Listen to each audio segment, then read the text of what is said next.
Embarking on a new career .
Is always exciting. Today you're joining the list of people who work on the railways, keeping the world's people and cargo running smoothly. There's a lot to learn, but you'll be taking it step by step. Let's start by looking around. Find each of the markers and look at them.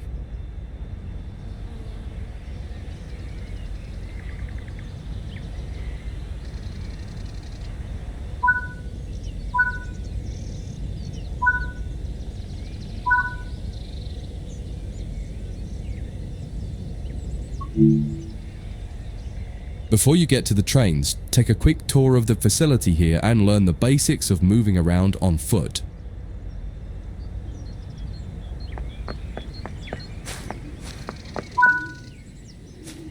Your current objective is shown in the top left of the screen.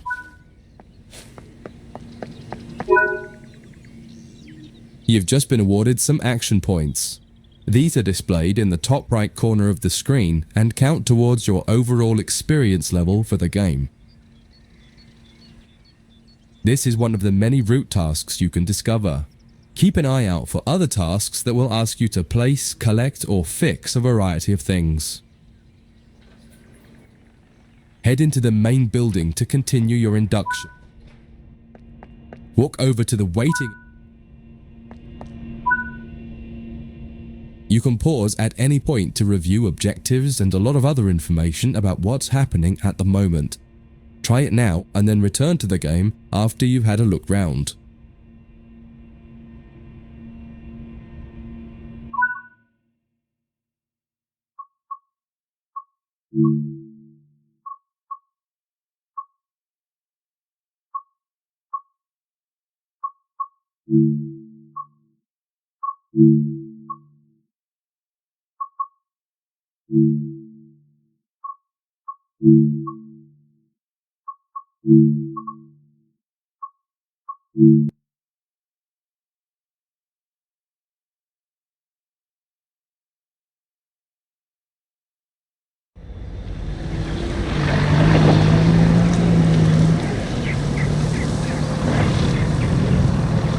Embarking on a new career is always exciting.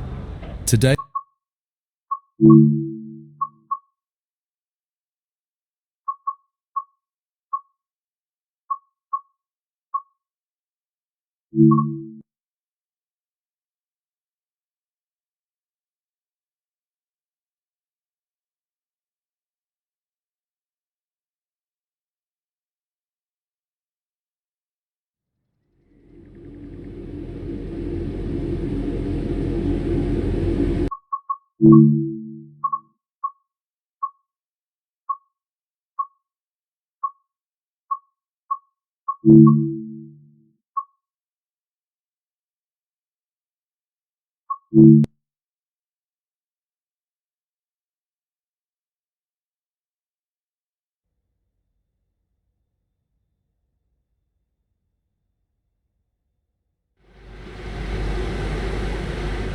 in this training module, you'll learn about the on-screen overlay known as the heads-up display or HUD. You'll see it when you're in control of a train. You can configure a range of parameters for the HUD that affect how it looks in the game settings. In this tutorial, you're going to take a look at the two main types of HUD and make a first choice of which one you prefer. Get started by climbing up the ladder into this train and sit in the indicated driving seat.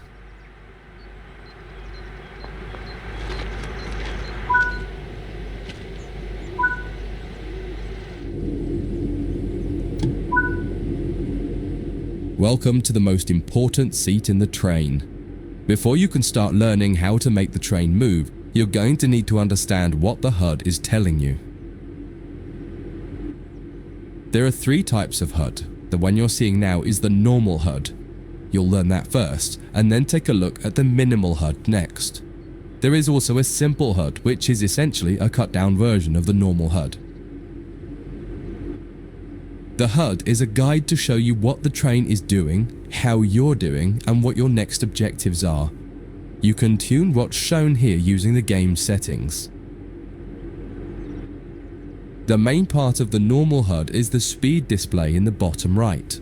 Your current speed is indicated by a white bar that will appear on the outside of the speedometer, and there is a red mark that indicates the maximum permitted speed. This is the direction display. An arrow will indicate the forward, reverse, and neutral directions. A cross, or X, means the reverser is currently either not inserted or in the off position. This is the power display. A number will indicate what position the power or throttle control is in. If the display is white, it refers to power. If the display is yellow, it means powered braking or dynamic braking. If the display is red, then the throttle is currently locked out and you will need to take steps to release the lock before power can be applied. You can learn about troubleshooting elsewhere in Training Center. These are the brake indicators. The exact one shown will vary by train and will often be visible in the train itself on the various gauges. These gauges tell you what is happening in the braking system. The most important one is the BC or brake cylinder. In most trains, when this reads 0, that means the brakes are released. Anything else and the brakes are applied. In the top right is the track monitor. This shows you the line ahead and allows you to see all the signals and speed limit changes that you're approaching. By default, the track monitor shows the signals with their actual red, yellow or green aspect. But when you get more confident, you can hide this information via an option in the game settings. As you accelerate, the track monitor will extend its look-ahead distance so you can see much further ahead at higher speeds. this is all done automatically. Now that you're familiar with the normal HUD, it's time to take a look at the minimal HUD. You can change this via the game settings, but for this tutorial the game will change it automatically. You can see that most of the HUD is now gone. You are left with basic information in the top left corner.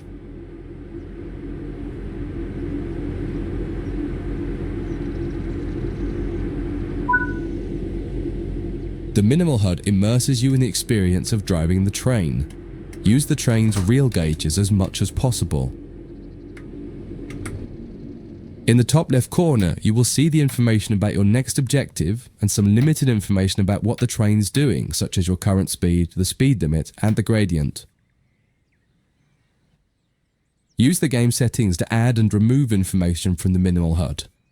With less information, you'll find driving more challenging, but also more immersive and rewarding.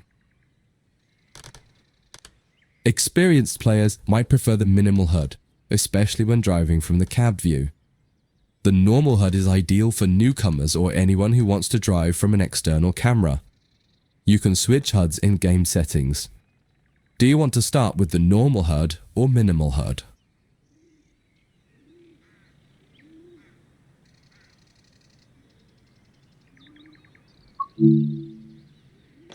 That concludes this module.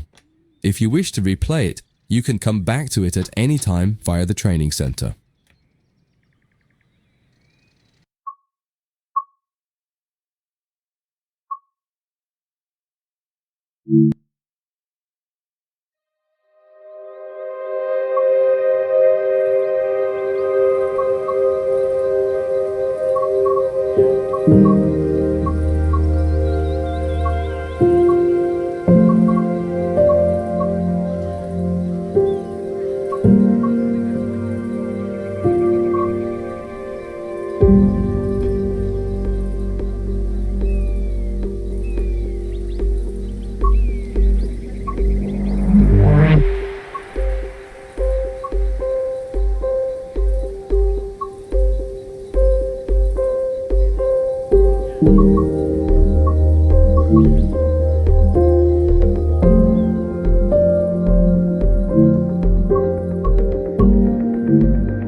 Welcome to San Bernardino Station, located in Southern California. First opened in 1918, the current San Bernardino Depot serves as both a passenger terminus and an entryway to the nearby freight yards and maintenance facilities. Passenger services at this station are operated by both Metrolink and Amtrak trains. There's a missing route map over there. Fix that while you're here. There are more tasks to complete. Don't forget to apply the route maps, replant the utility warning stakes, repair the electrical cabinets, and clean the trespassing signs. Sit down in any available seat in the indicated car.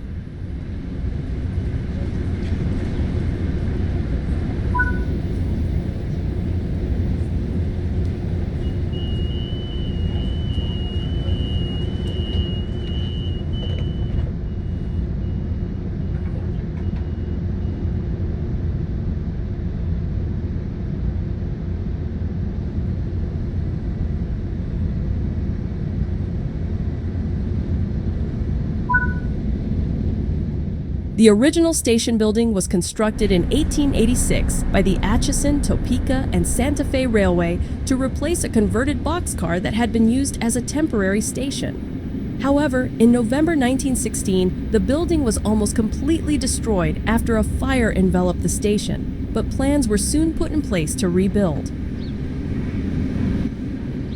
Opened in July 1918, the new station cost an estimated $800,000 to build, approximately $16 million adjusted for inflation. At the time, it was the largest railway station west of the Mississippi River and was constructed in the Mission Revival style, with Moorish and Spanish colonial revival features. The station saw heavy use during the 20th century.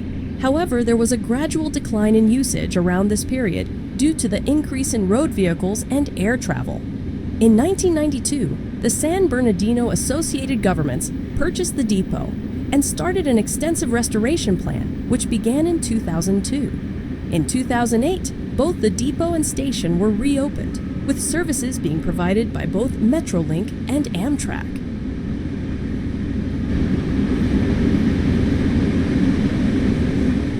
Between March and April 2017, further developments were carried out, with new elevators,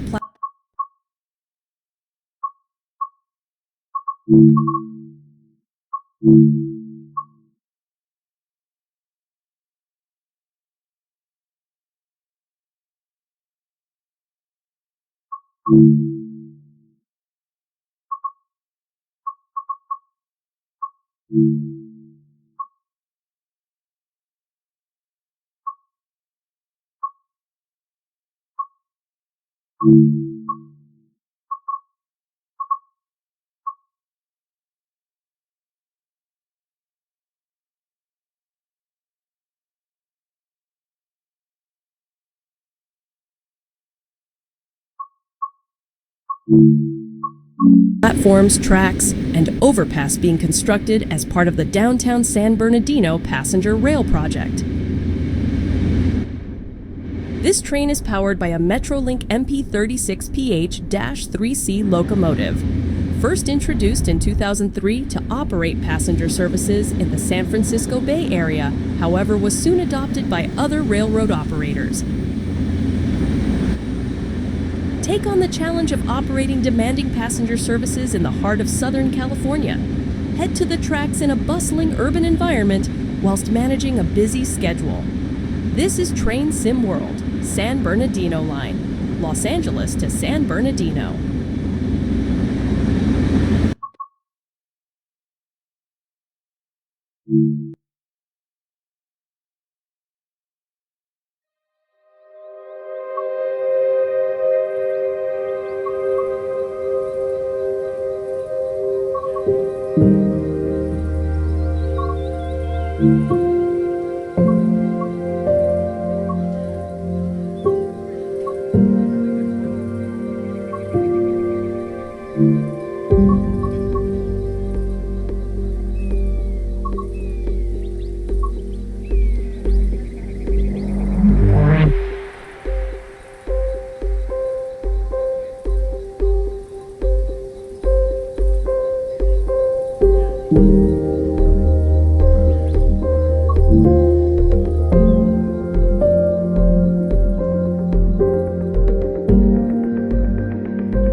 In this training module, you will be taken through the operation of a DB-BR 411I CET, Electrical Multiple Unit.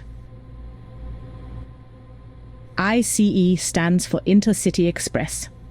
The T in ICET stands for the German word Triebwagen, meaning multiple unit. Set the reverser to forward.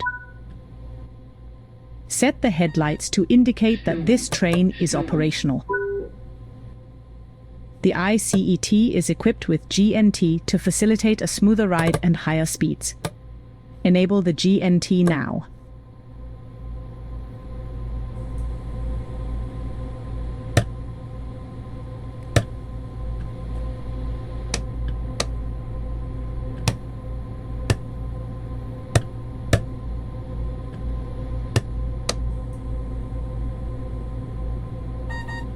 Störung, Störung.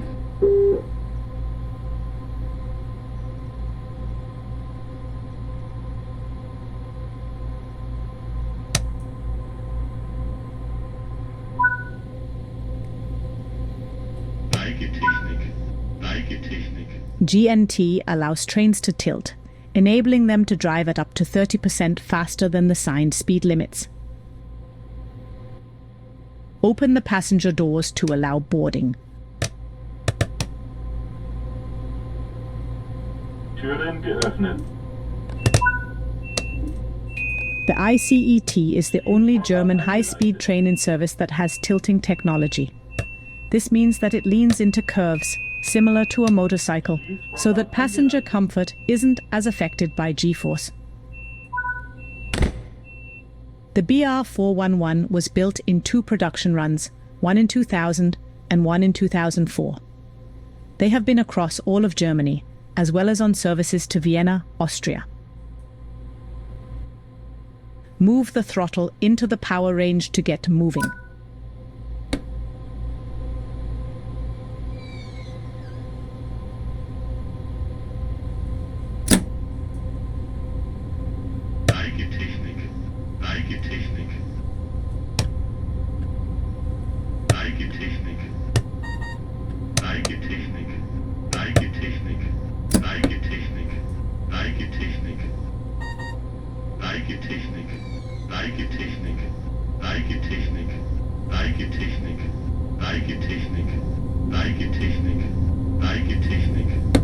Störung, Störung, Störung, Störung.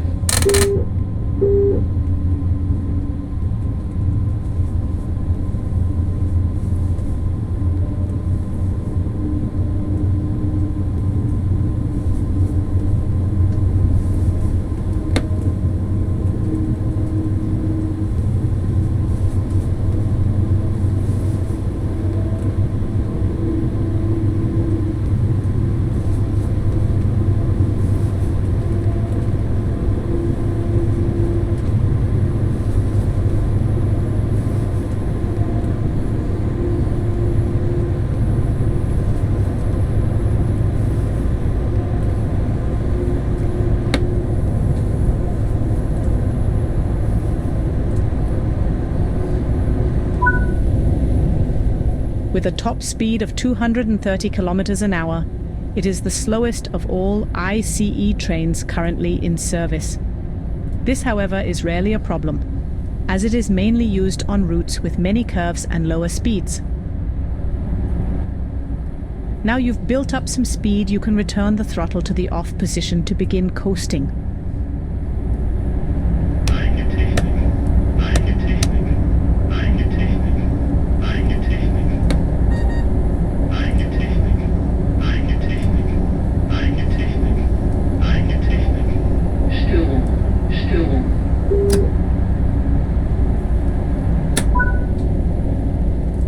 On level grades, you can coast to maintain your speed, reducing energy consumption and stress on the motors. When coasting, always remain vigilant of the gradient, as changes could cause the train to speed up or slow down. Keeping to speed limits is important. If you begin over-speeding, apply a small amount of braking force by moving the train brake into the braking range.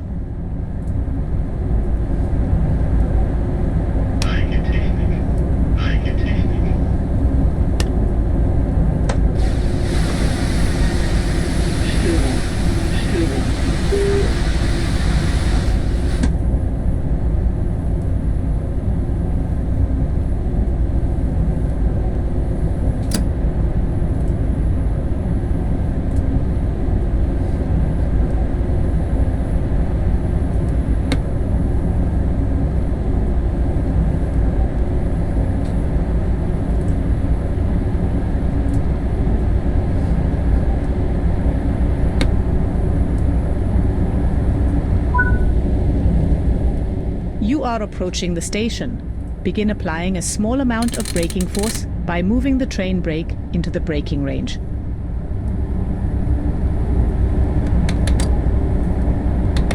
Störung. Notbremsung. Störung. Störung. Notbremsung.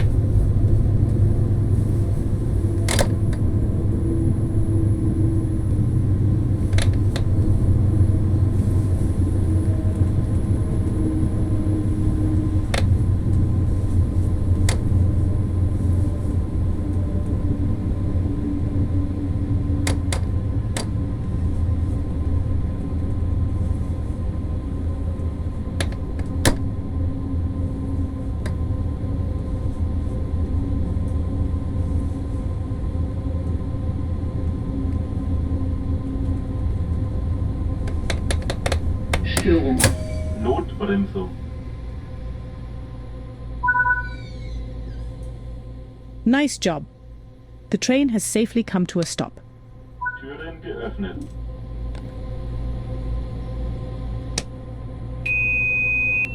Schließvorgang eingeleitet.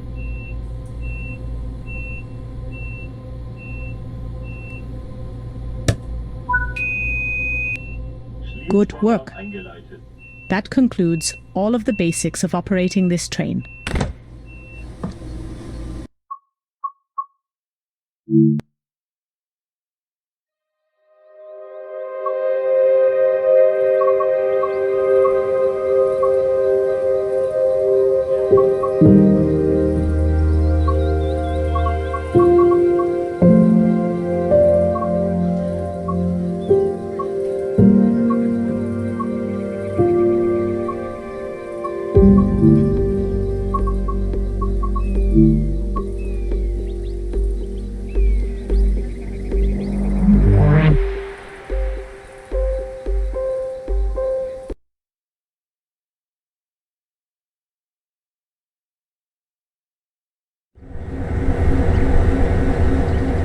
In this training module, you will be learning how to drive a Metrolink MP36PH-3C locomotive.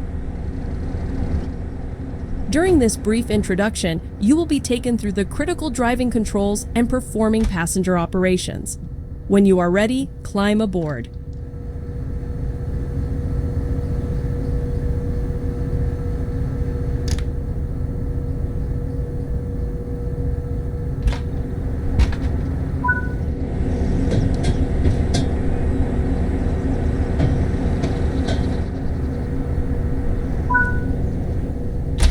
Take a seat in the engineer's position so that you can prepare the train for service.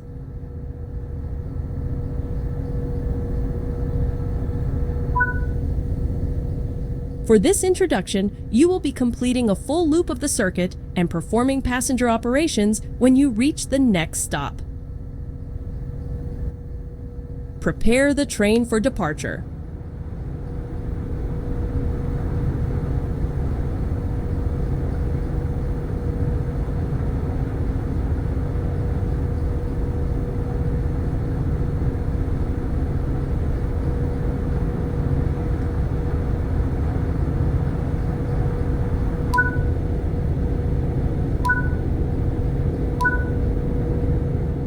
This locomotive has a removable reverser, which will need to be inserted before setting a direction of travel.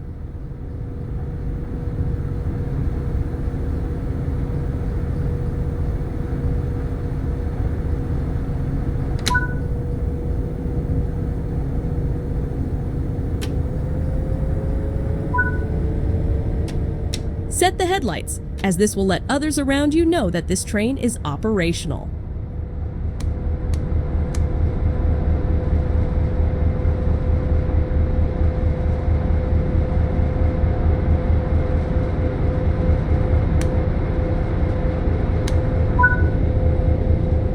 To begin loading passengers, you will need to open the passenger doors.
It is time to depart.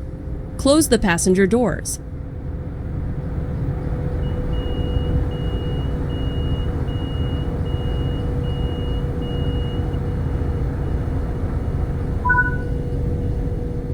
This locomotive has 3 types of braking systems: automatic brakes, dynamic brakes, and independent brakes. Automatic brakes control the braking force applied across the entire formation. Dynamic brakes use the locomotive's electric traction motors to generate resistance and are often used to maintain speeds while going downhill. Independent brakes apply the mechanical disc brakes on only the locomotive and may be used to assist with hill starts. As you have passenger cars coupled, you should use the automatic brake to manage the train's speed.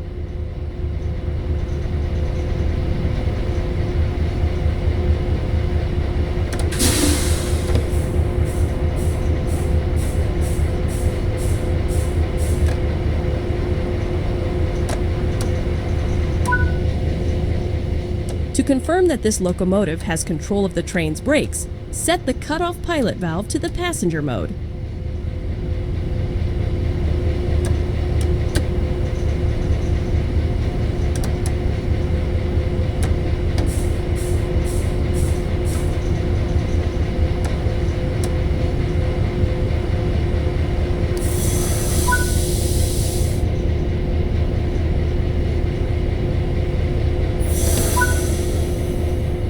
This locomotive features a combined throttle and dynamic brake controller. To get the train moving, move the handle into the power range.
On level grades, you can coast to maintain your speed, reducing energy consumption and stress on the... Keeping to speed limits is important. If you begin overspeeding, apply a small amount of braking force by moving the automatic brake into the braking range. First built in 2003 and entering service the same year, the MP36PH-3C was the second locomotive produced as part of the MPX Press line of diesel-electric locomotives from MPI. Initially trialed by Caltrain to operate services in the San Francisco Bay Area, the locomotive proved to be popular, with a total of 100 being constructed for 9 different railroad operators. Similar to the first MP Express locomotive, the MP36PH-3C has the same EMD 645F3B prime mover, but features a separate head-end power generator, a Caterpillar C27 internal combustion engine. The MP36PH-3C has a top speed of 102 miles per hour, 164 kilometers an hour, and a power output of 3,600 horsepower, 2,700 kilowatts.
You're now approaching the station, so prepare to slow down the train. Use the automatic brake to apply some braking force to bring the train to a gentle stop in the indicated position.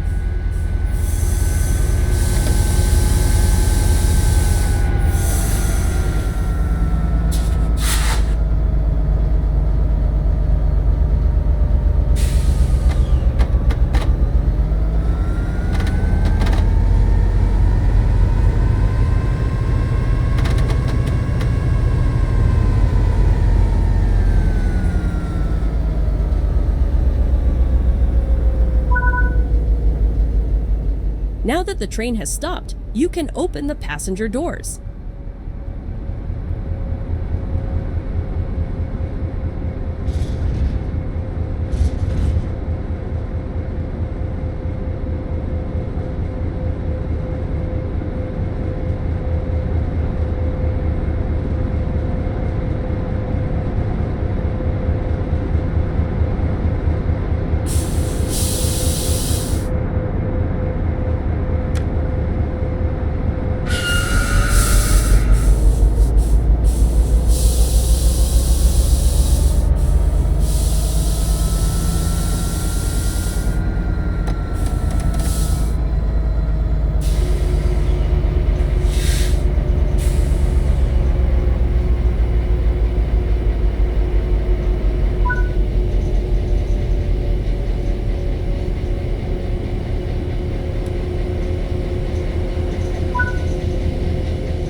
Good work!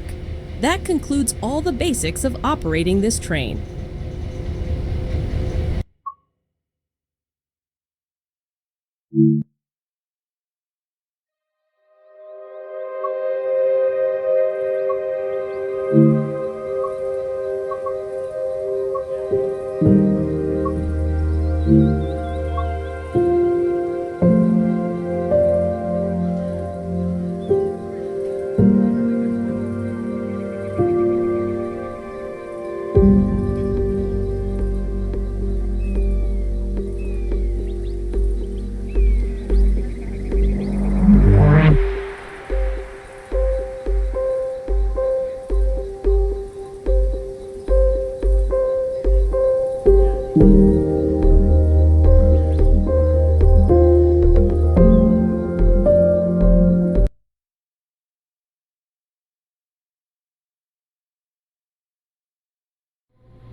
In this training module, you will learn about Linienzugbeeinflussung, or LZB.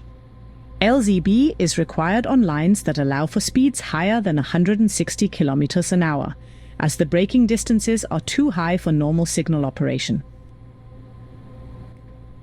This train has already been mostly set up for you, but before you depart, you will need to make sure the LZB safety system and AFB speed control system are switched on. The safety switches are in the isolation cabinet. To enable LZB, open the cabinet and then set the LZB isolation switch to the required position.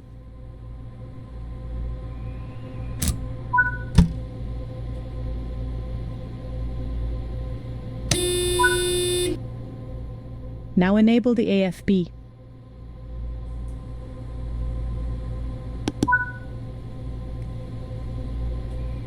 AFB. As you are already in an LZB area, the train is already showing the U indicator in the cab and on the HUD, which tells you that the train is under active LZB monitoring. The current maximum speed is 160 kilometers an hour, indicated by the blue pip on the HUD and the red triangle on the in-cab speedometer. Set the AFB to the maximum speed of 330 kilometers an hour. As you move the lever, you will see the blue bar on the HUD. As the maximum speed limit changes, the blue bar and yellow diamonds will adjust to the new speed limit. Now you're set up, apply some power with the throttle. The combination of AFB and LZB will manage your train at a safe speed.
In a moment, the Geschwindigkeit, speed light, will appear on the HUD and in cab speedometer. Notbremsung. When this is solidly lit, it means the train needs to slow down. When using AFB, the train will automatically slow down. With AFB disabled, the driver will need to slow the train. If the light is flashing, you are traveling too fast and are about to receive an emergency brake application unless you can slow the train to the maximum permitted speed. You are approaching a block occupied by a train. The combination of LZB and AFB will automatically slow and ultimately stop the train safely without input from the driver.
In this training module, you'll learn about the on-screen overlay known as the heads-up display, or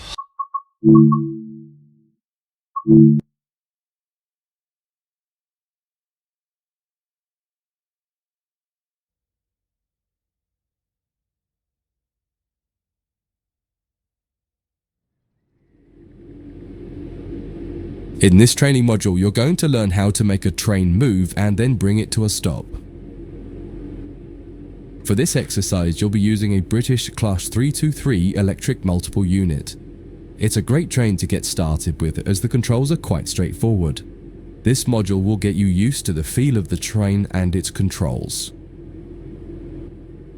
While many trains have different controls and are operated in different ways, there are basically always 3 controls that are common and are required to move the train. The reverser chooses the direction you're going to move in. It often has 4 positions: off, forward, neutral, and reverse. The brakes are used to slow or stop the train. There are potentially multiple braking systems you can find in different trains, and you can read more about that in other sections of the training center. For now, the Class 323 has a very simple braking system. The throttle controls how fast the train accelerates. In this train, the throttle and brakes are controlled by a combined power and brake handle. Moving the handle in one direction will apply power. The middle position is neutral and does nothing, and then the other range applies the brakes. You will find in some other trains that the throttle and brakes are on separate handles. Before you go any further, set the headlights for daytime running and ensure the tail lights are off.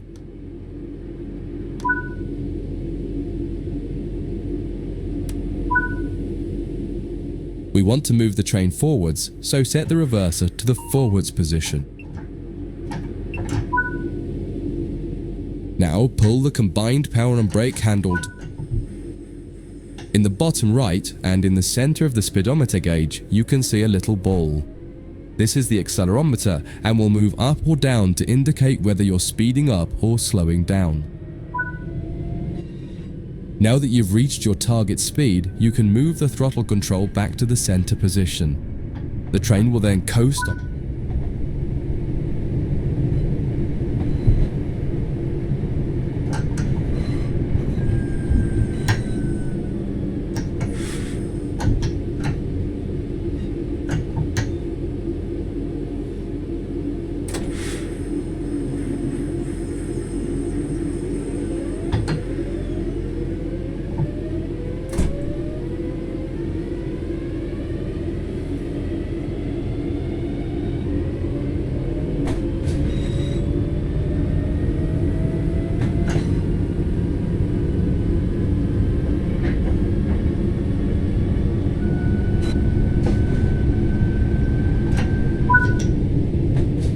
When it comes to stopping trains, the specifics of each train can be quite different. However, the basic process is fundamentally the same.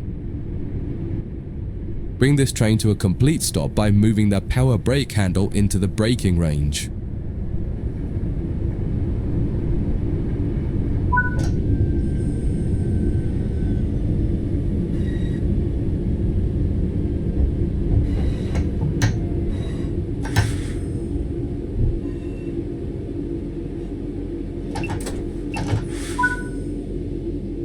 The amount of braking you will need to apply also varies depending on whether you're going uphill or downhill and how heavy your train is.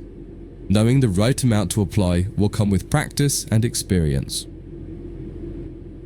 Stopping a train is one of the biggest challenges of controlling it, particularly stopping it in the right place. That concludes this module. If you wish to replay it, you can come back to it at any time via the training center.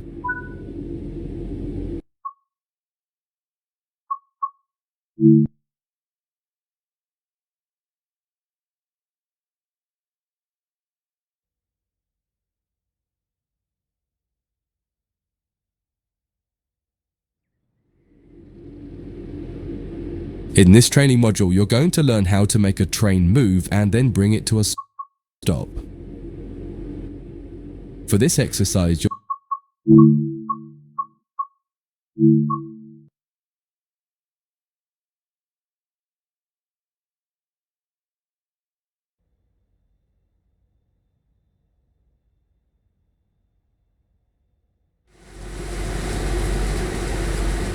in this training module, you'll be learning basic passenger operations in this Class 323 electric multiple unit. This part of the training center is the Metro Loop. It is used primarily for driver training for passenger trains that are generally shorter or might stop more frequently in normal operating practice. It consists of 2 platforms. In this module, we'll be doing a complete circuit and practicing stopping at both stations. When you're ready, open the door and climb aboard the train.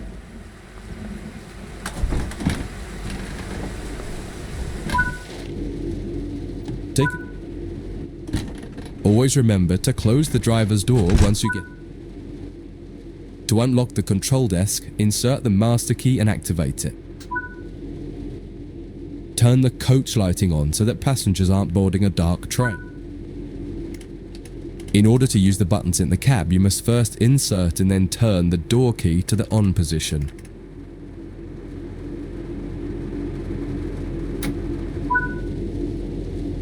As the platform is on your left, press the open door's left button.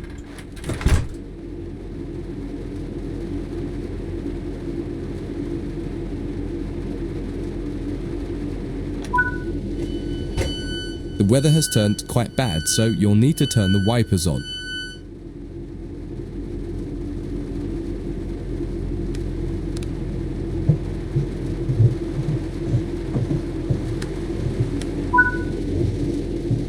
The cab light is currently on. Make sure to turn it off. It's useful to find your way around in the cab, but can make it hard to see out of the window, so you should always turn it off before you start moving.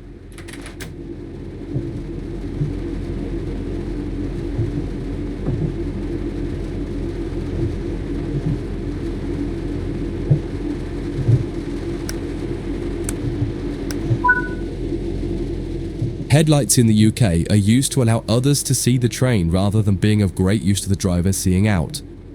Set the headlights for daytime running and ensure the tail lights are off.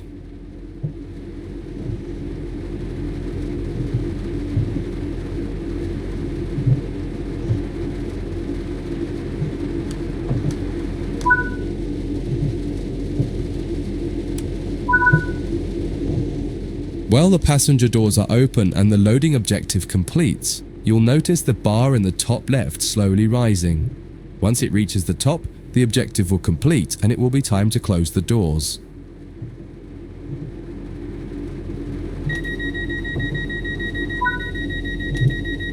Now the passengers have boarded the train, close and lock the doors using the close left doors button.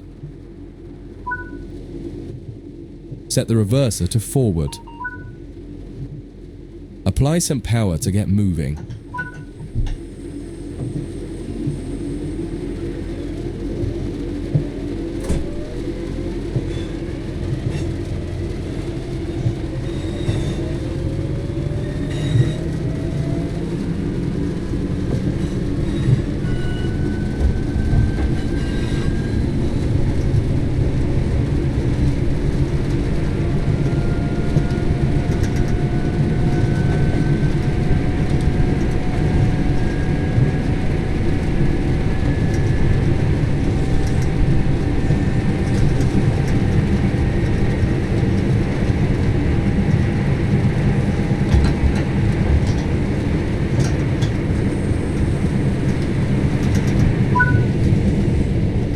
You're approaching the next station. Use the power brake handle to apply power so that you come to a gentle stop at the indicated marker on the platform.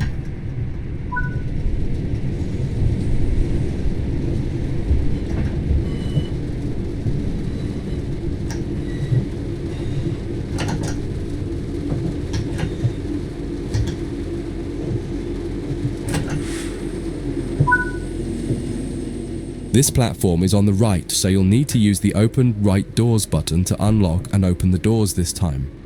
Once again, observe the objective indicator on the HUD to tell you when it is completed.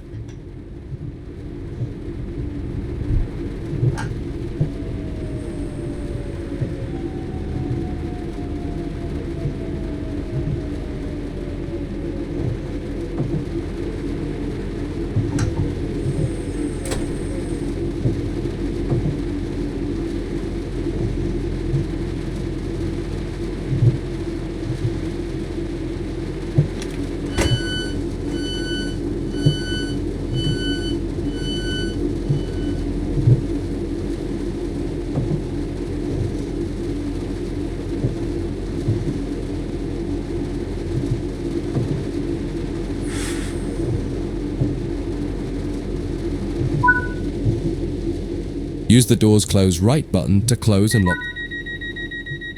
Drive the train to the next platform without any further guidance and see how you get on.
That concludes this module.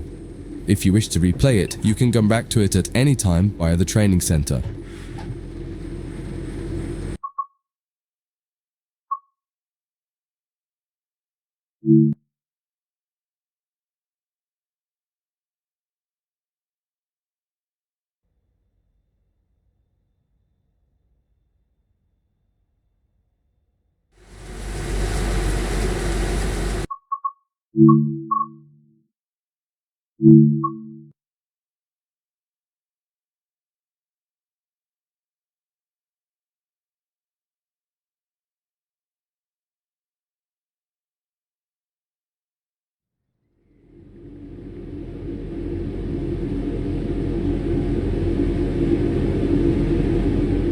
In this training module, you'll be learning about the various camera controls and how to get the best views. You can drive from in the cab or an exterior camera. Exterior views are particularly useful for coupling and uncoupling. Currently, you're in the cab of this Class 323 EMU with the same view a real driver would have. Before experimenting with camera views, set the train up correctly as if ready for departure.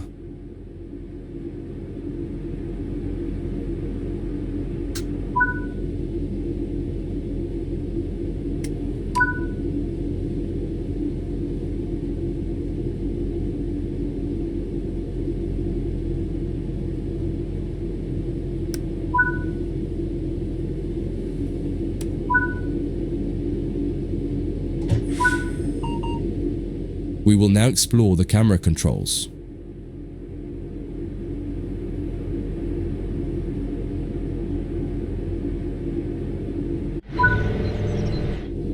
To get back inside the cab, a different key must be pressed. Do that now.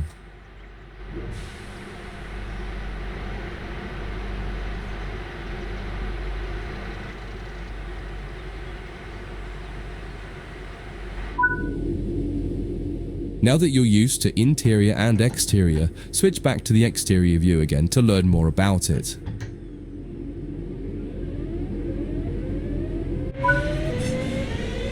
From the exterior, you can move the camera around. Use the keys indicated along with your mouse to move and turn the camera. If the mouse pointer is moving but your view doesn't change, right-click the mouse to turn on camera mode. Spend a minute just practicing moving and turning the external camera.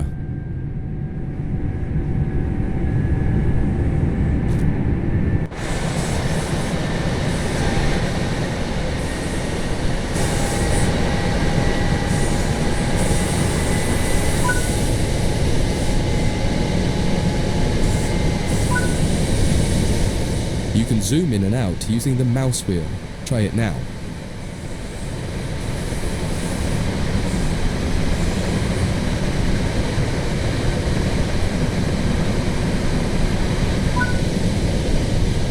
While in an external camera, you can also interact with some elements such as junctions.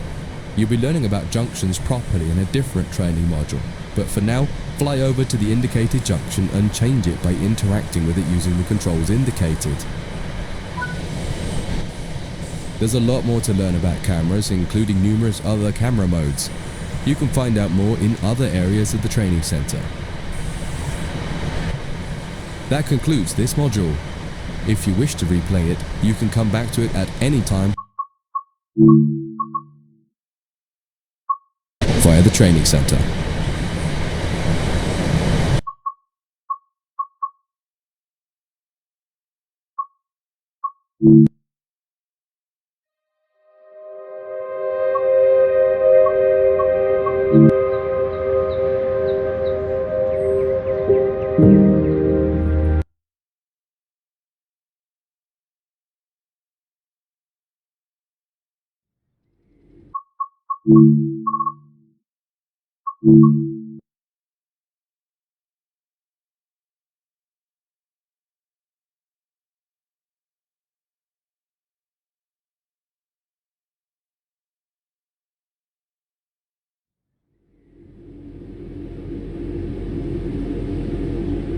In this module, you'll combine everything you learned from the moving a train, passenger operations, and camera controls modules, but from outside the train. Now you'll have the freedom to enjoy external cameras while driving the train.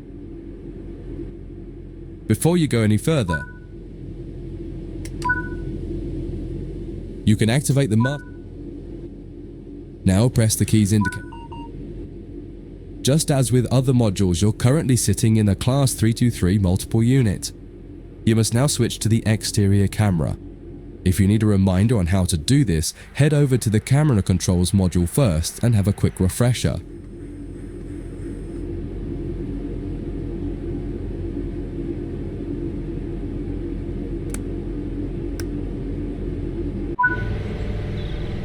Aside from the magnificent views, exterior camera views can make it easier to complete tasks such as coupling, checking your lights, and changing junctions.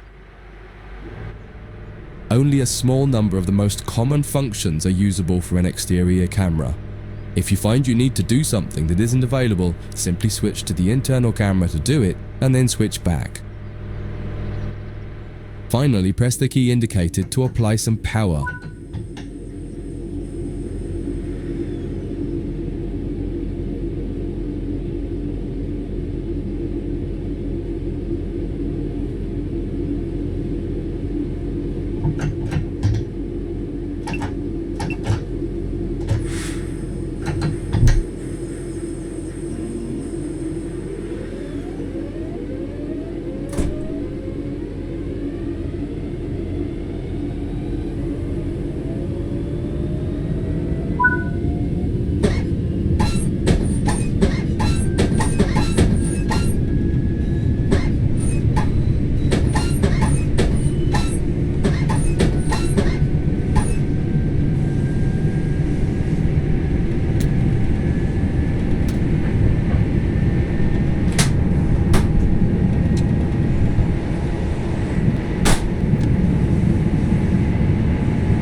In this module, you'll combine everything you learned from the moving a train, passenger operations, and camera controls modules, but from outside the train. Now you'll have the freedom to enjoy external cameras while driving the train. Before you go any further, get the lighting all set up correctly.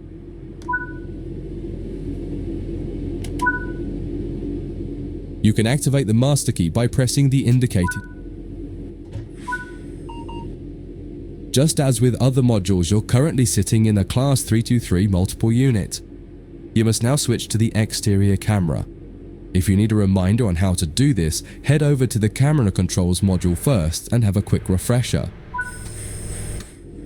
Aside from the magnificent views, exterior camera views can make it easier to complete tasks such as coupling, checking your lights, and changing junctions. Only a small number of the most common functions are usable from an exterior camera. If you find you need to do something that isn't available, simply switch to the internal camera to do it, and then switch back. Finally,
now that you've moved down the track, it's time to bring the train to a stop. Use the keys indicated to adjust the power brake handle to apply some brakes.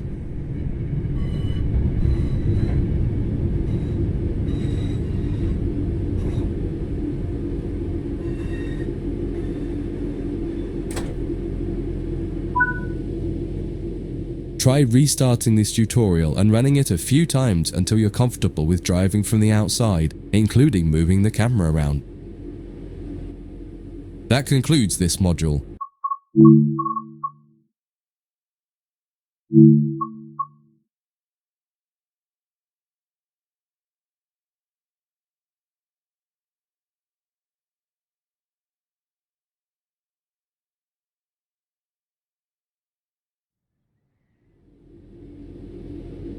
In this training module, you'll be learning how to shut down a cab and change ends of the train so that you can drive in the other direction. You'll bring this unit back to central square sidings. You'll need to change ends a couple of times. Don't worry about how the train is going to get there though, all the paths are going to be set for you. You just need to change ends and then drive when you're given instruction to do so. Get started by setting this cab up for operation. Activate the master key first to unlock the control desk.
Set the headlight.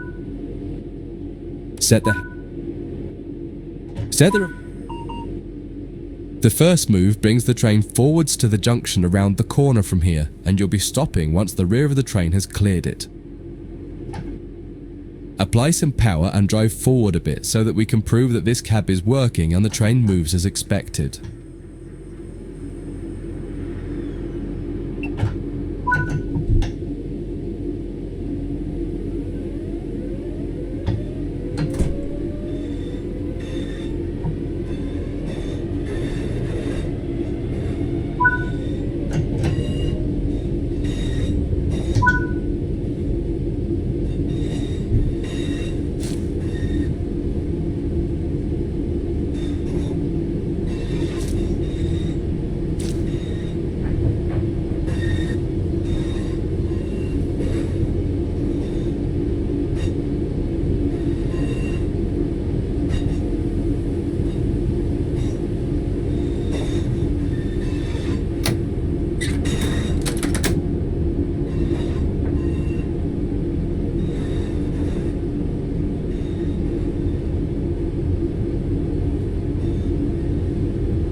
That's far enough.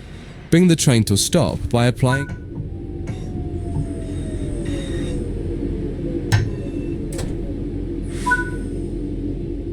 Now that the train has stopped, you need to shut this cab down. Turn off the headlights and ensure that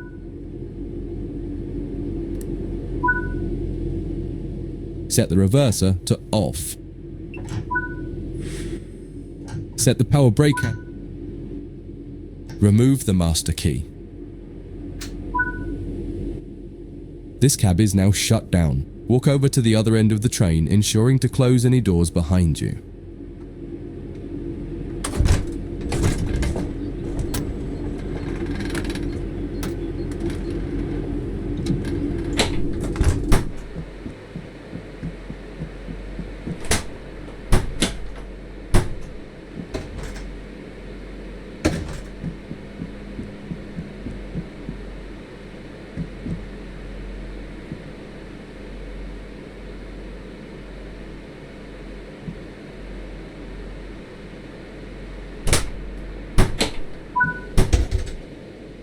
Sit in the driver's seat.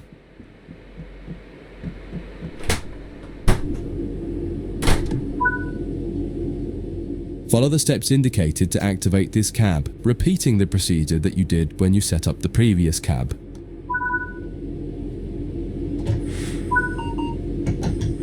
Now that the cab is active, wait for the yard controller to give us permission to proceed forward once they've checked and blocked all the junctions for us. You're good to go. Apply some power and get moving. Your next destination is going to take you to the left and into the switch lines west of the training center.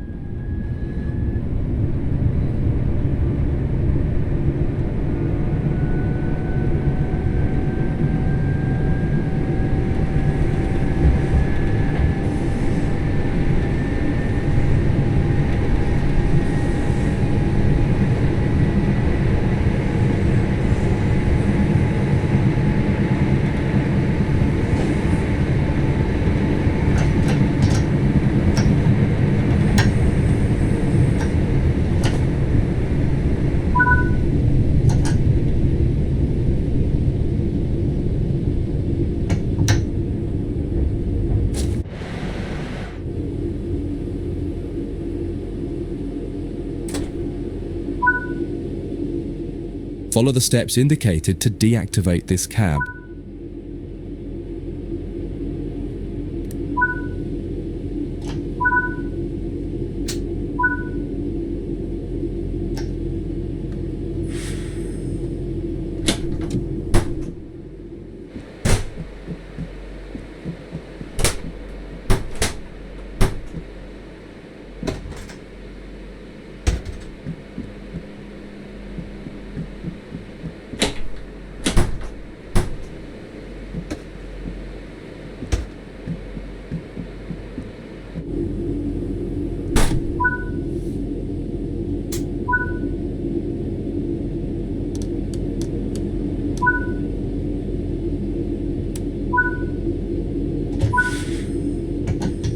Now that the cab is active, wait for the yard controller to give us permission to proceed forward once they've checked and locked all the junctions for us.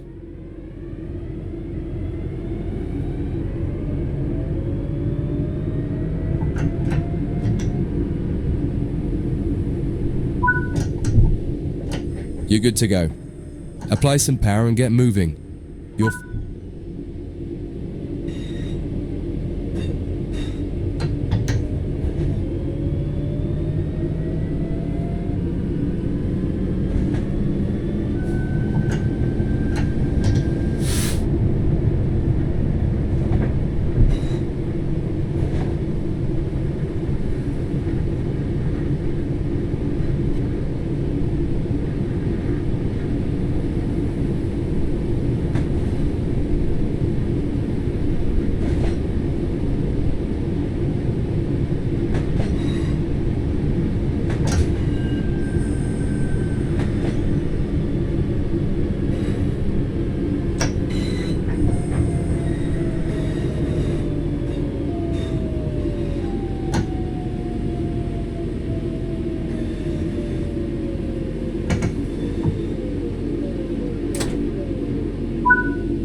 Before you finish, take a moment to review. When changing cabs on almost any train, there are some common things to double check before you depart the cab you're finished with. What position have you left the throttle and brake controls in? What position is the reverser in? Are the headlights and taillights set up correctly for what will become the rear of the train? Are all doors closed? Once you get used to each train you operate, you'll quickly begin to remember what each one needs and get used to the elements that are common between different trains. That concludes this module. If you wish to replay it, you can come back to it at any time via the training center.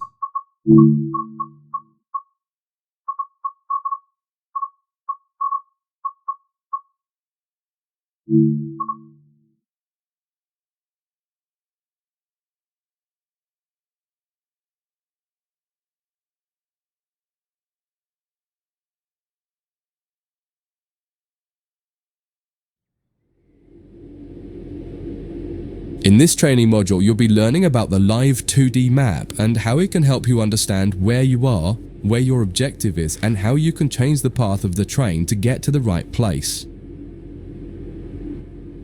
Under normal circumstances, the driver has little, if anything, to do with where a train is going. It's all handled centrally by a signaling center or dispatcher. Within yards and depots, however, you will find that these are often managed by the crew of the train directly. That means you. You can tell whether a junction is manual or automatic by looking at it. If it has no big lever, then it's automatic and you can't influence it. If it does, then interacting with that lever will change the junction. For this module, you'll take this class 323 from the siding here next to the main loops and set all the junctions yourself to direct the train to the switch lines, and then change ends and repeat the process to bring the train into the depot. Your destination has been set over in the switch lines on the far west of the training center. Use the map to follow the path from the train to the destination and change all the junctions you need to get there. If you make a mistake and go the wrong way, you can go back and try to correct it. If you're not ready for that, just restart the module and try again.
That concludes this module. If you wish to replay it, you can come back to it at any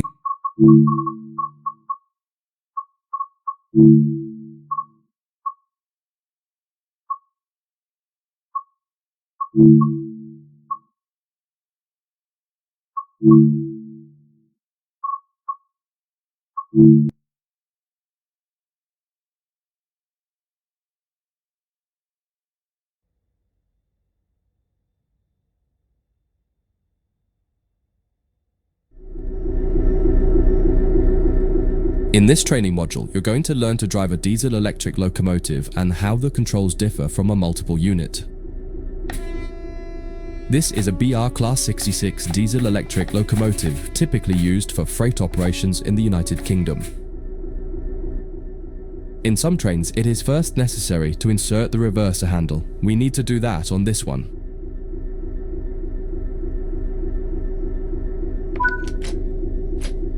We want to move the train forwards, so move the reverser in that direction.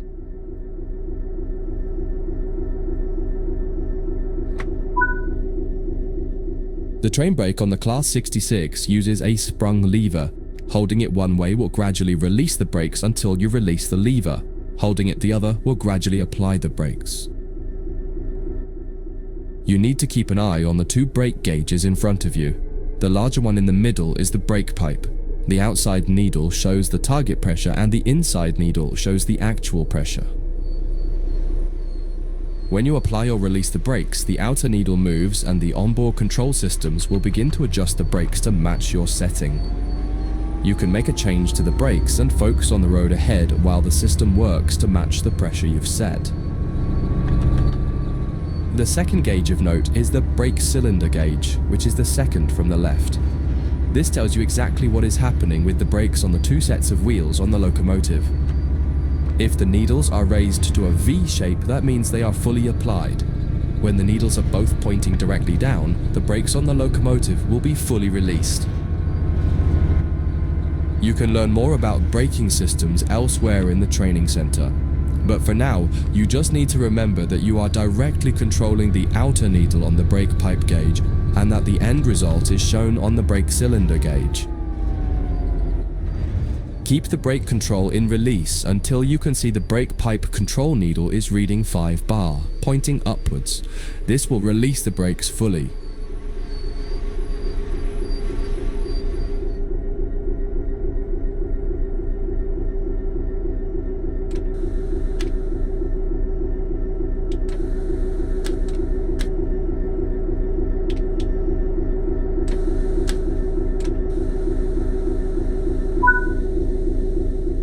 Watch the brake cylinder gauge to see it gradually reduce to 0.0. Needles pointing downwards, which tells you that the brakes are now fully released on the locomotive and you can move the train. It's important to note that the brake cylinder gauge is only telling you what's happening on your locomotive. If you have wagons attached, they can take a little longer to release, so if the train doesn't move immediately, don't worry.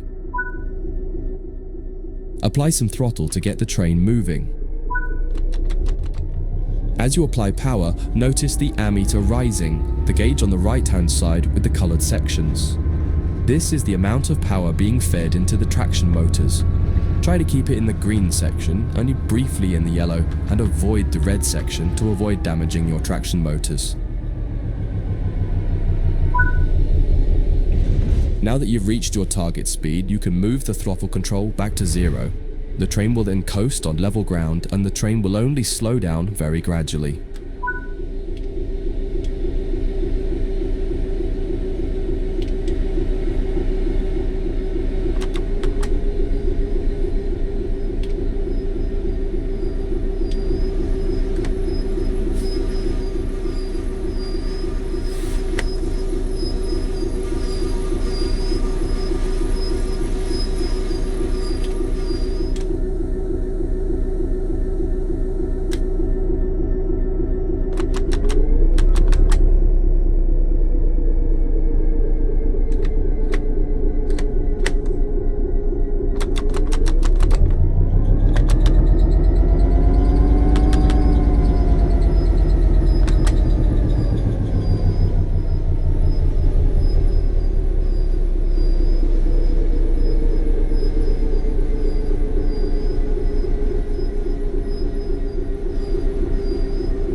Bring this train to a complete stop by holding the brake control in the apply state until you see the brake pipe control needle in the center of your cab desk showing about 4 bar. The amount of braking you'll need to apply also varies depending on whether you're going uphill or downhill and how heavy your train is. Stopping a train is one of the biggest challenges of controlling it, particularly stopping it in the right place. You'll get better at this with practice. That concludes this module. If you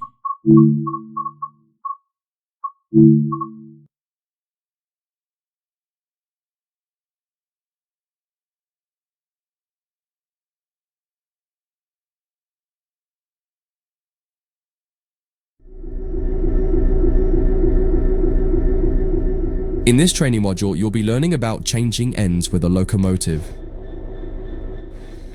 Many types of locomotives have 2 cabs in order to make them as versatile as possible.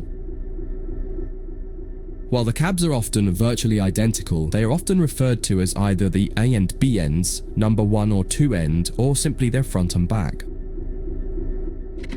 Usually the designation of the cab is written somewhere in the cab. In the case of the Class 66, it's above the window on the right hand side. In this case, you can see you're in the number 1 cab. All the junctions will be set for you in this module. You'll just be focusing on the locomotive. First, get the train moving forwards and drive over to the indicated stop marker and come to a stop in the platform somewhere.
Okay, let's change ends.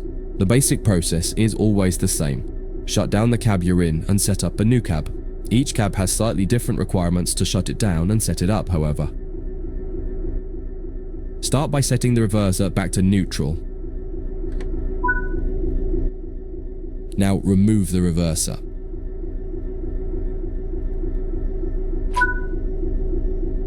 Removing the reverser has automatically applied the brakes on the locomotive, so you don't need to worry about what happens when you change ends or what position to leave the train brake in. On this locomotive and on some others, you also need to make sure to put the locomotive brake in the release position when you're ready to switch cabs. If you don't, the controls in the other cab won't be able to release the brake. Before you move to the other cab, set the tail lights on and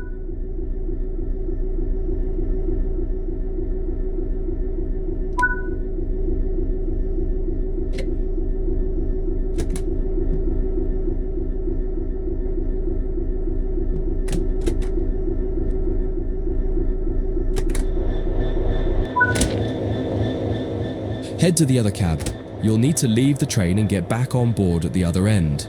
While some trains allow you to walk from cab to cab internally, it's often hot and uncomfortable.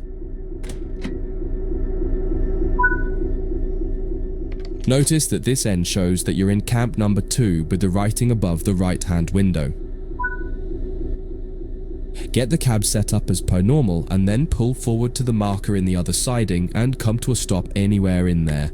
Don't worry about junctions, they've all been set for you.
That concludes this module.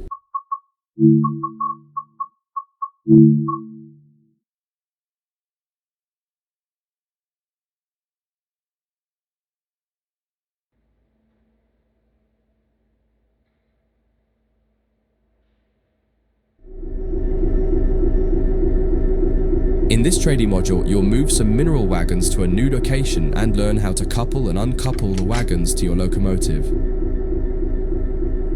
All junctions are going to be changed automatically for you in this tutorial, so you can focus on driving. The mineral wagons are located ahead of us. Start by pulling gently forwards until you touch the wagons and stop. This will take some practice as it requires a lot more fine control. You'll find the locomotive brake is easier and more responsive. Take your time. If you hit the wagons too hard, they might come off the track, so try to be gentle and aim for 2 miles per hour or under as you touch them. You may also prefer the external camera to give more visibility, particularly as you get close to the wagons.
In this trading module, you'll move some mineral wagons to a new location and learn how to couple and uncouple the wagons to your locomotive. All junctions are going to be changed automatically for you in this tutorial, so you can focus on driving. The mineral wagons are located ahead of us. Start by pulling gently forwards until you touch the wagons and stop. This will take some practice as it requires a lot more fine control. You'll find the locomotive brake is easier and more responsive. Take your time. If you hit the wagons too hard, they might come off the track, so try to be gentle and aim for 2 miles per hour or under as you touch them. You may also prefer the external camera to give more visibility, particularly as you get close to the wagons.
The next step is to couple up.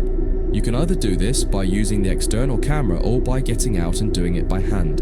In this tutorial, you'll learn both techniques so you can decide which one you prefer. There are many types of couplers on the railways. In this case, you've got conventional UK chain couplings, which simply need you to put the loop over the hook on the other vehicle. In the sim, you can do this by simply interacting with the coupler when you see the appropriate prompt. Apply the emergency brake with the emergency brake plunger. This will empty all air out of the brake pipe and prevent the brake pipe from overcharging as you couple to the wagons.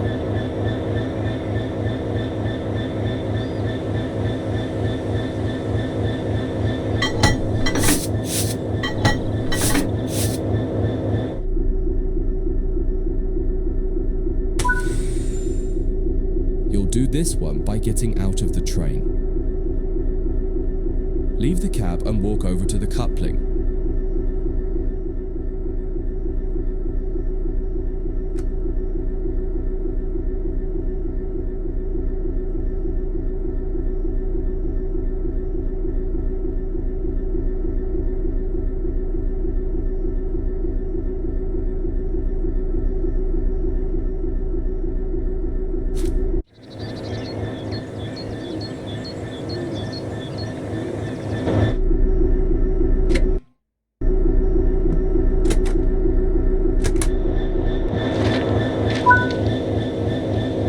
Interact with the coupling to couple the vehicles together.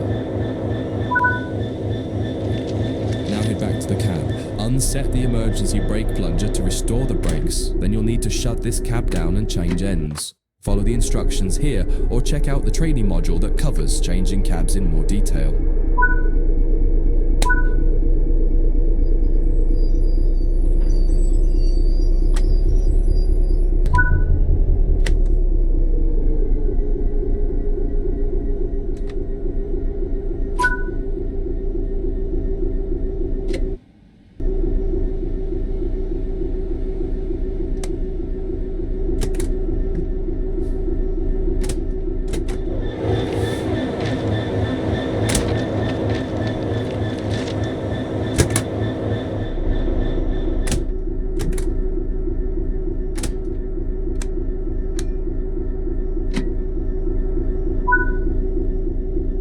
Set up the train while you wait for the yard manager to give you the all clear to reverse into the siding once they've changed the junctions required.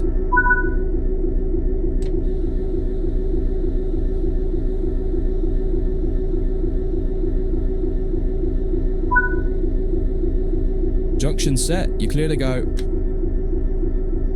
Now pull the train forward and notice how the brake pipe responds more slowly as you release the brakes.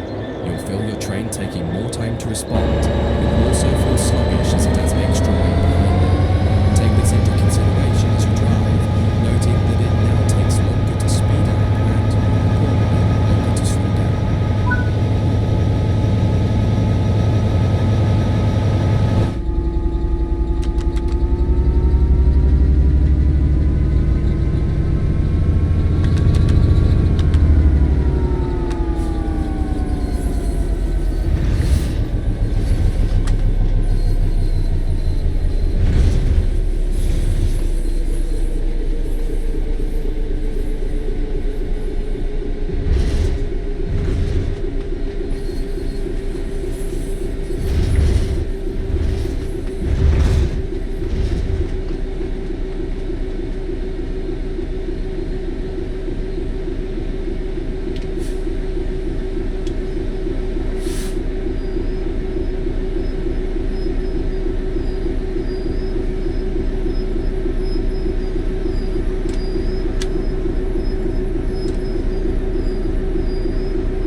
Now head back to the cab. Unset the emergency brake plunger to restore the brakes. Then you'll need to shut this...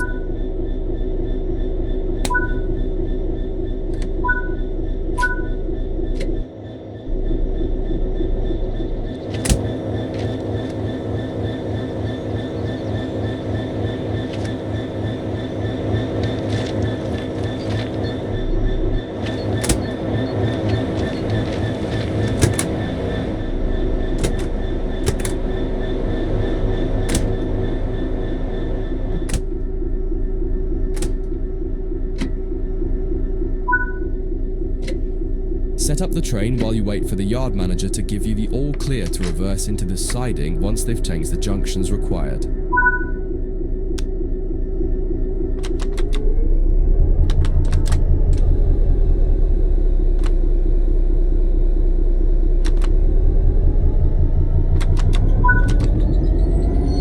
Junction set, you clear to go. Now pull the train forward and notice how the brake pipe responds more slowly as you release the brakes. You'll feel your train taking more time to respond. It will also feel sluggish as it has extra weight behind it. Take this into consideration as you drive, noting that it now takes longer to speed up and, more importantly, longer to slow down.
In this training module, you'll move some mineral wagons to a new location and learn how to couple and uncouple the wagons to your locomotive. All junctions are going to be changed automatically for you in this tutorial, so you can focus on driving. The mineral wagons are located ahead of us. Start by pulling gently forwards until you touch the wagons and stop. This will take some practice as it requires a lot more fine control. You'll find the locomotive brake is easier and more responsive. Take your time. If you hit the wagons too hard, they might come off the track, so try to be gentle and aim for 2 miles per hour or under as you touch them. You may also prefer the external camera to give more visibility, particularly as you get close to the wagons.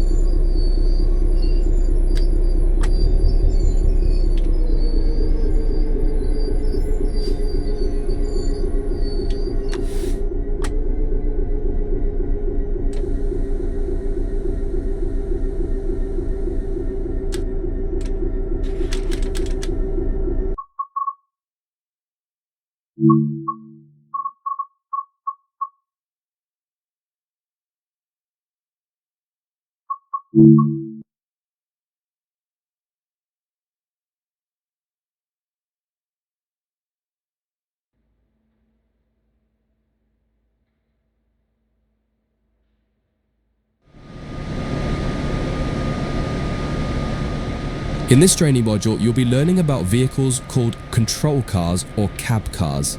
In the UK, they're often called driving van trailer or DVT cars, and you will likely come across other names for them too. The name cab car will be used for the rest of this module to keep it simple. Cab cars are essentially a passenger coach with a driving cab in them, but most importantly, they have no means of propulsion themselves. There are no engines or motors, so they can't move under their own power. The way that a cab car works is it will remotely control a locomotive at the other end of the train, and this is where it's important to understand their behaviour as being a little different to the cab experience of the locomotive itself. There may be a little lag in control response, and you may not quite have the same instrument outputs as you do in the locomotive itself. For this module, you'll be taking this German Doppelstock cab car, which has a BR146.2 locomotive at the other end, setting it up and then driving it forwards to a marker at the other end of the yard area. Revisit this module a couple of times to try different things out and get familiar with the subtle difference when driving from the cab car. One of the biggest and most obvious differences when driving from the cab car is that there's a lot less sound. Since all the motors and fans are at the other end of the train, it can be a little disconcerting at first.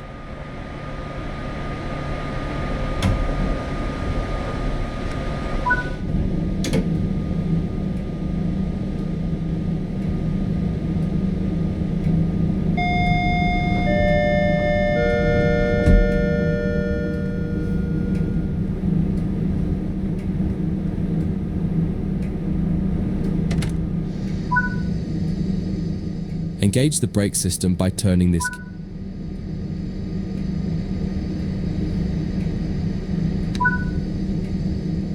Put the reverser in forwards. Turn on the headlights and set the signal light switch to headlights.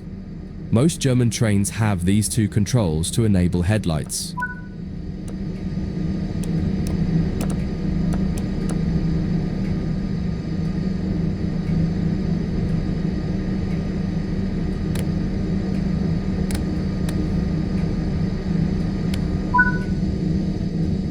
Ensure the doors are closed.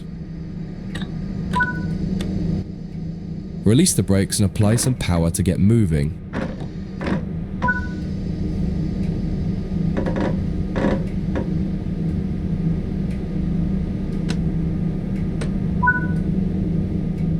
It feels a little odd at first. All the audio cues you're used to in the cab aren't present here, so you just need to give the locomotive time to react to your commands.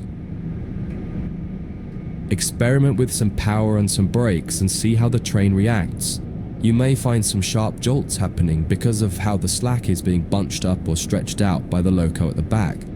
You can minimize this by making your first power brake applications lighter and then increasing them. You'll get used to this with practice and experience. Cut the power and coast the rest of the way.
This is far enough. Bring the train to a stop now by applying the train brake.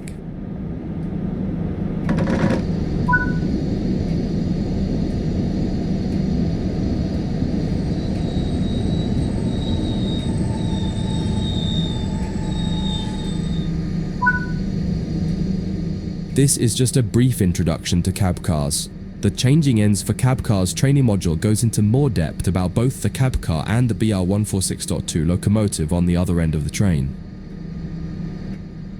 That concludes this module. If you wish to replay it, you can come back to it at any time via the training center.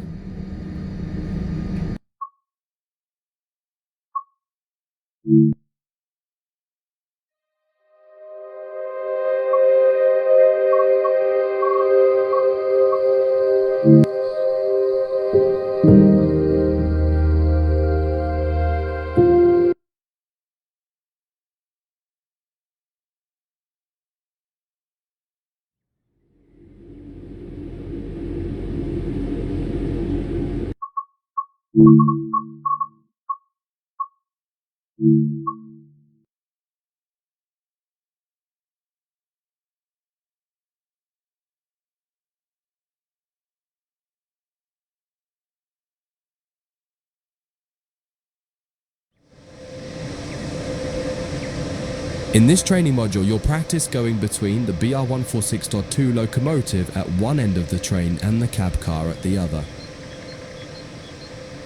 All the junctions are being taken care of for you by another team member, allowing you to focus on driving. You're starting here in a siding near the main loop. Get started by climbing in.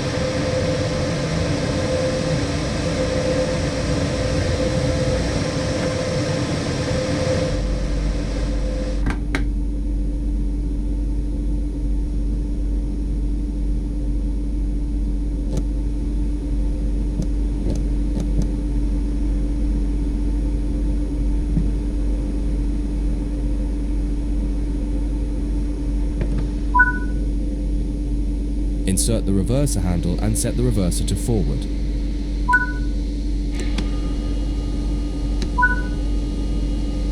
Set the headlights to bright and on the back wheel set the signal lights to headlights.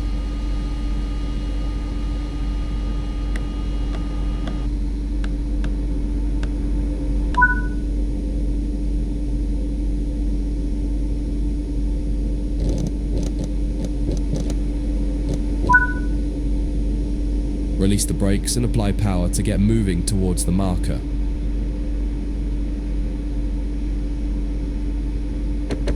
Störung.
here by applying the brakes.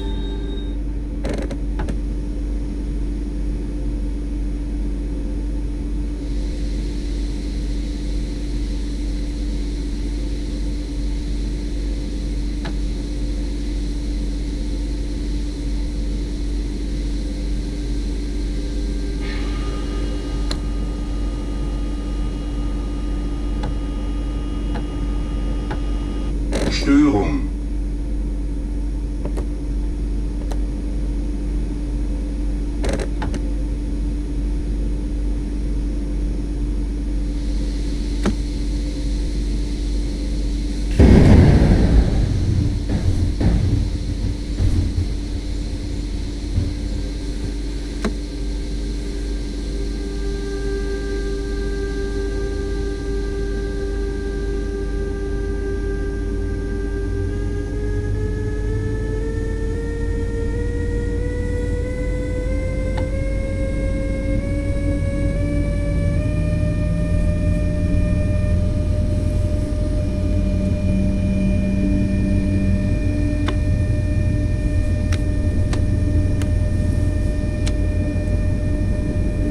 Störung.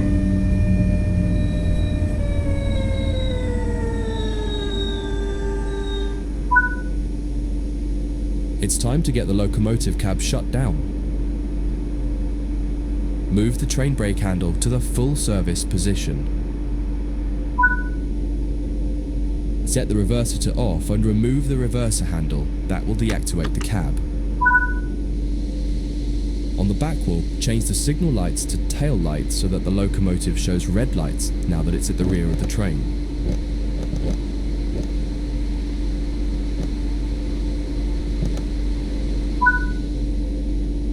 With the cab shut down, you can move to the other end of the train. Exit the cab and walk along the side of the train to the cab car. Don't forget to close the door before you leave.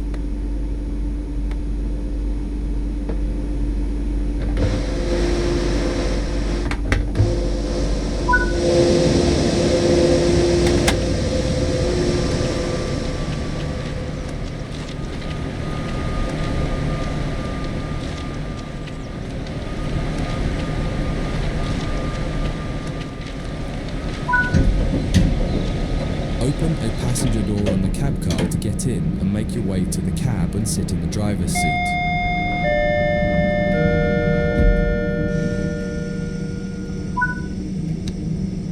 You now need to get this cab set up. Start by turning the brake key to activate the brakes.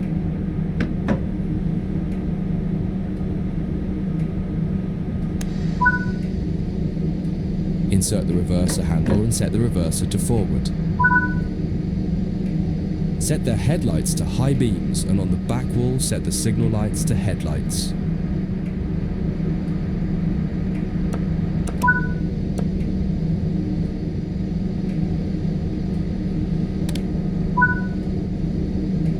Check if there are any doors open, and if so, close them. You're good to go. Release the brakes, apply the power, and take the train out. You're headed out onto the main line and will be stopping at the main station on the loop.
concludes this module. If you wish to replay it, you can come back to it at any time via the training center.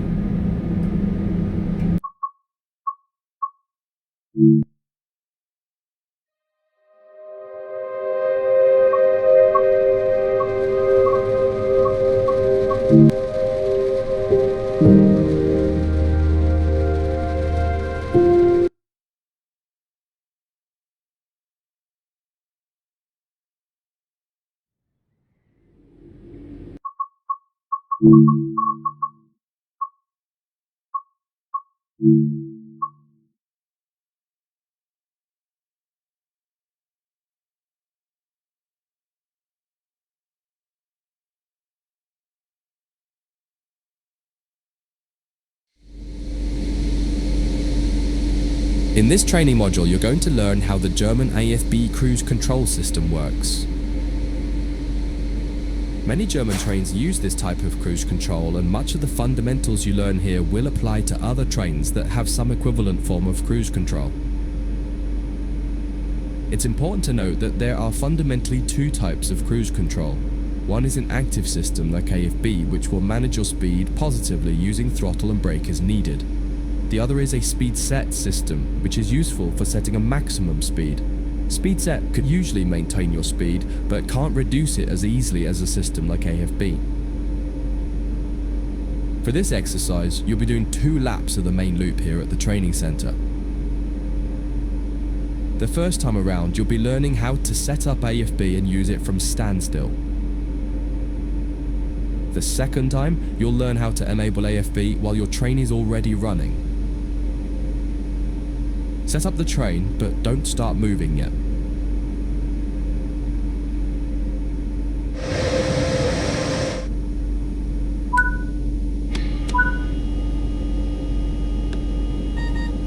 Störung, Störung.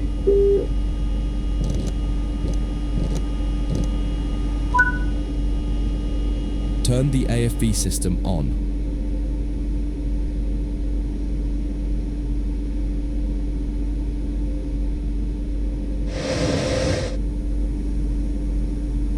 AFB, AFB, AFB. You can now set the target cruise speed using the AFB lever. Set it to 40 km per hour for now.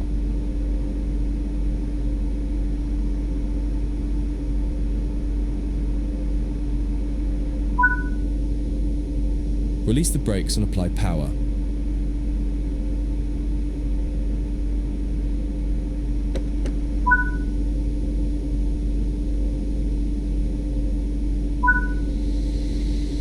As the train accelerates, you can apply more power as needed.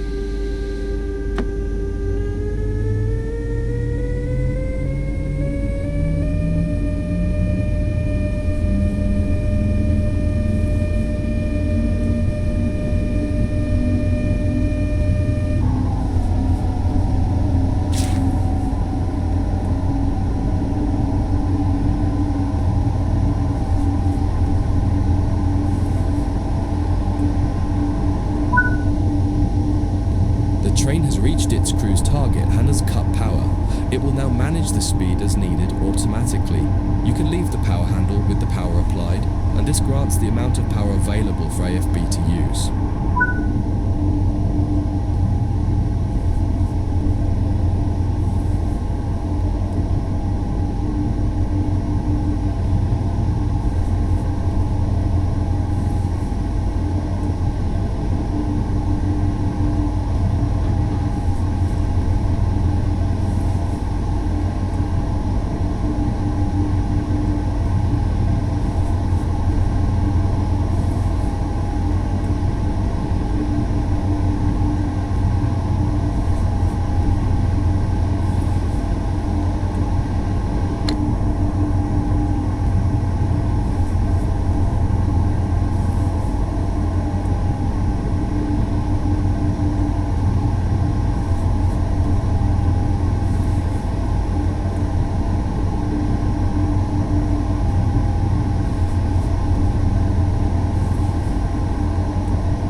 Increase the AFB lever to 80 km per hour and watch the train accelerate to the new target.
Decrease the AFB lever back to 40 km per hour and see the train will manage itself back to 40 km per hour.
Coming back to the platform, so set the throttle to off and get on the brakes as needed to come to a stop somewhere in the station.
Getting AFB running while stationary is quite straightforward, but sometimes you may want to activate it while you're on the AFB, move without having AFB, to stop. AFB. Set the AFB lever to off and turn the AFB switch to off so that we can try that exercise next.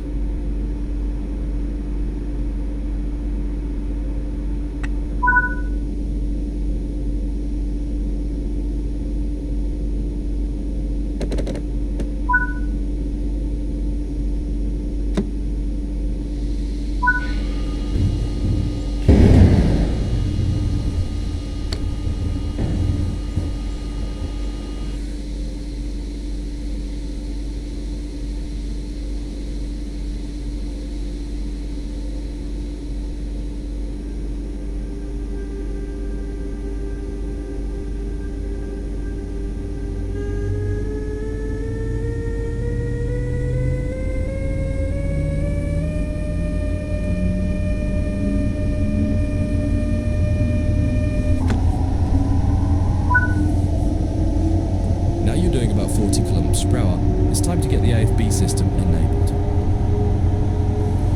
First, completely cut the power handle to off.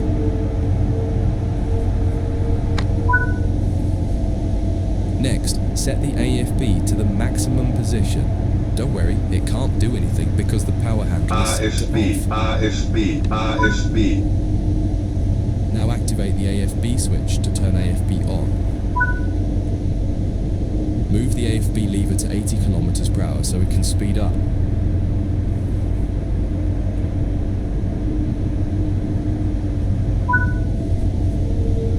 Finally, apply some power. Notice that we're now accelerating, and if all has gone well, you'll see the power cut out around the 80 kilometers per hour mark as AFB is managing your speed.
Pretend there's a signal restriction coming up ahead and you need to apply the brakes. Use the brake lever to bring the train down to around 40 kilometers per hour and then release the brakes.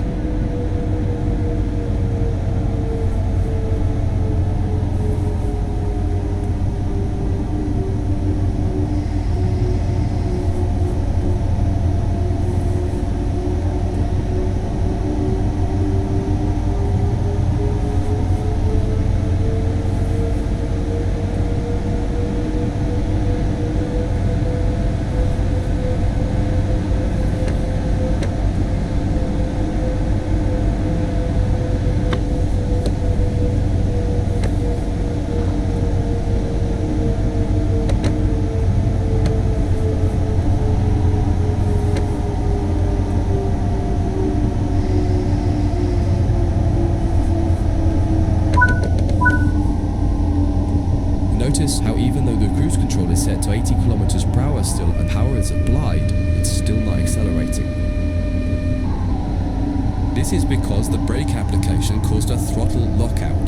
To reset it, you need to put the power back to off and then reapply it.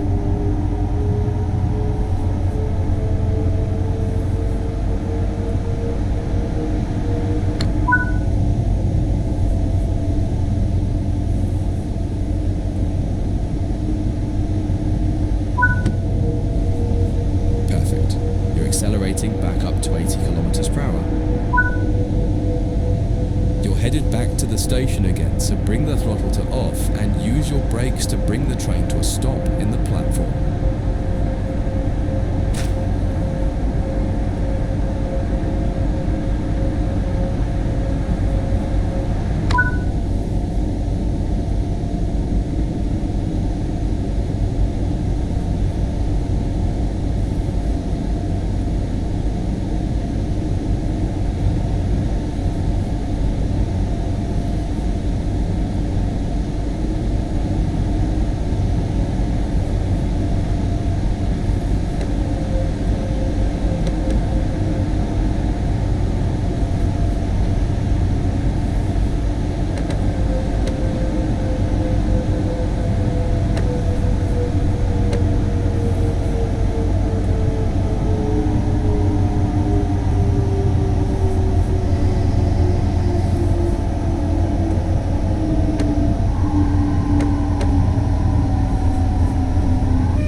It is important to remember that a cruise control system like this is no substitute for the driver paying attention and remaining responsible for the train. Cruise control systems also cannot be relied upon to slow the train at an appropriate rate when approaching red signals or speed reductions, so you should be ready to use your brakes as needed. That concludes this module. If you wish to replay it, you can come back to it at any time via the training center.